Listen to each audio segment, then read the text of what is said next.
একদিন মাটির ভিতরে হবে ঘর, রে মন আমার কেন বাঁধো দালান ঘর। একদিন মাটির ভিতরে হবে ঘর, রে মন আমার কেন বাঁধো দালান ঘর।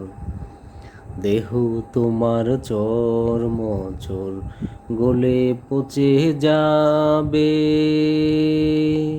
শিরা উপশিরা গুলো ছিন্ন ভিন্ন হবে। দেহ তোমার চর্মচর গলে পচে যাবে, শিরা উপশিরা গুলো ছিন্ন ভিন্ন হবে। প্রিয় দর্শক, মাটির ভিতরে একটা ঘর হবে, এটা বাস্তব, সাংঘাতিক রকমের একটা বাস্তব কথা যে মাটির ভিতরে একটা ঘর হবে একটা সময় প্রত্যেকটা মানুষের জন্য। এটাই বাস্তবতা, এটাই রিয়েলিটি। একটা ঘর হবেই, মাটির ভিতরে একটা ঘর হবে, এটা বাস্তবতা, এটাই বাস্তব। এতটা বাস্তব কথা জেনেও, এতটা বাস্তব একটা বিষয় এটা জেনেও আমরা এত লাফালাফি ফালাফালি, এত কথাবার্তা, এত কিছু, এত জঘন্যতম কাজ আমরা করে বেড়াই। আমাদের সমাজে মানুষ কিছু কিছু মানুষ করে বেড়ায়। এটা আসলে কোন ধরনের নৈতিকতার মধ্যে পড়ে? এটা কোন ধরনের নৈতিকতার মধ্যে পড়ে? এটা আমরা সবাই জানি। মাটির ভিতরে একটা ঘর হবে একদিন, সবার জন্য একটা ঘর হবে একদিন। তারপরেও আমরা অনৈতিক কাজ আমরা করে বেড়াই। অনৈতিক কাজ আমাদের সমাজের কিছু কিছু মানুষ করে বেড়ায়। কেন করে বেড়ায়? কেন করে বেড়ায়? তাদের জন্য কি মাটির ভিতরে একটা ঘর হবে না? তাদের জন্য কি মাটির ভিতরে সুন্দর একটা ঘর, চকচকে একটা ঘর মাটির ভিতরে হবে না?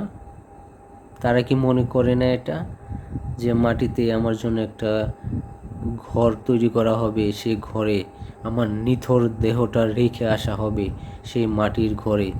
তারা কি চিন্তা করে না এগুলো? তারা কি একবারও ভাবে না?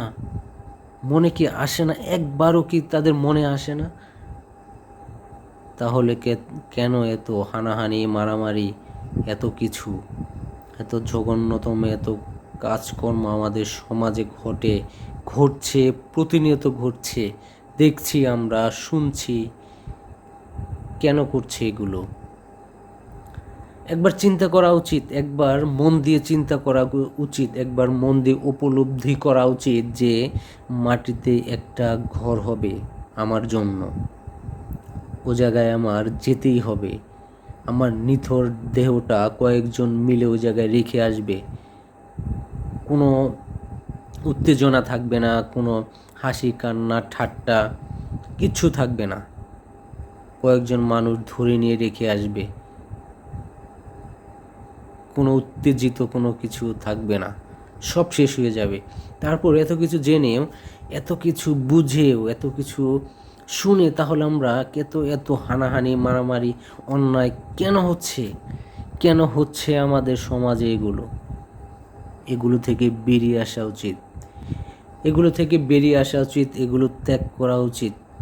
সুন্দর একটি জীবন গঠন করা উচিত, সুন্দর একটি জীবন নিজেকে উপহার দেওয়া উচিত। এগুলো থেকে আমাদের বেরিয়ে আসা উচিত। ধন্যবাদ সবাইকে। আল্লাহ হাফিজ।